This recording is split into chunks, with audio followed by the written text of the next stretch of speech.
أعوذ بالله من الشيطان الرجيم بسم الله الرحمن الرحيم அல்ஹம்துலில்லாஹ். அல்லாஹ்வுடைய நாட்டம் எனக்கு கண் பார்வை தெரியாம இருக்கிறது. எனக்கு கண் தெரியாம இருக்கிறதுக்கு அல்லாஹ்வுக்கே எல்லா புகழும். எனக்கு கண் பார்வையை கொடு என்று அல்லாஹ்விட நான் கேட்கறதே இல்லை. ஏன் தெரியுமா? ஏன் எதுக்காக கேட்காம விட்டீங்க? என்னுடைய பார்வை குறைபாட்டை வச்சு நாளைக்கு மறுமையில அவன் என்ன மன்னிக்கலாம்.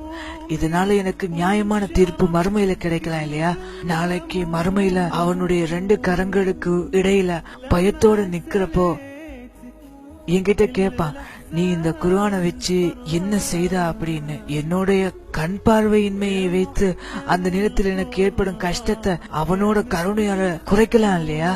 அவன் நாடியோருக்கு அருள் புரிவான். அல்லாஹ் எனக்கு குர்ஆனை தந்திருக்கான். நான் எங்க வேணும்னாலும் போவேன். ஆனா என்னோட வாப்பா என்ன நினைச்சு பயப்படுறாரு, கவலைப்படுறாரு.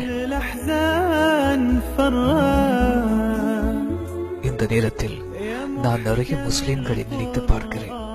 அவர்கள் இந்த அருள் அறிந்த குர்ஆனை கற்றுக்கொள்வதற்கும் மரணம் செய்வதற்கும் சோம்பேறித்தனம் உடையவர்களாக உள்ளார்களே.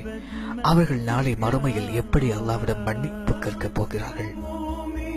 உங்களுக்கு கண் பார்வை இல்ல அப்படின்னு சொல்லி கவலைப்பட்டிருக்கிறீங்களா?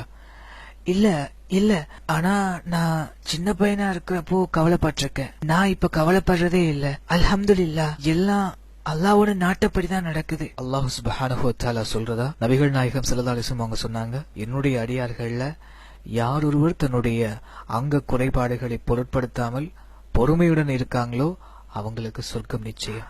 அல்லாஹ் கிட்ட துஆ செய்யும், நல்லடியார்களோட நாளைக்கு ஜன்னத்துல் ஃபிர்தௌஸ்ல நாம எல்லாரும் இருக்கிறதுக்கு.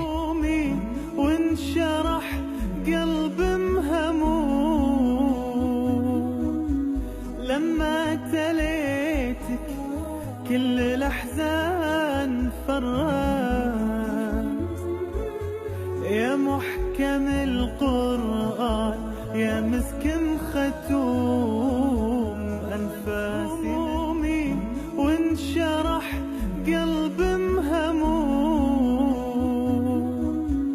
لما تليتك كل الأحزان فران يا محكم القرآن يا مسكن ختوم أنفاسي من دونك أبد ما استقرت.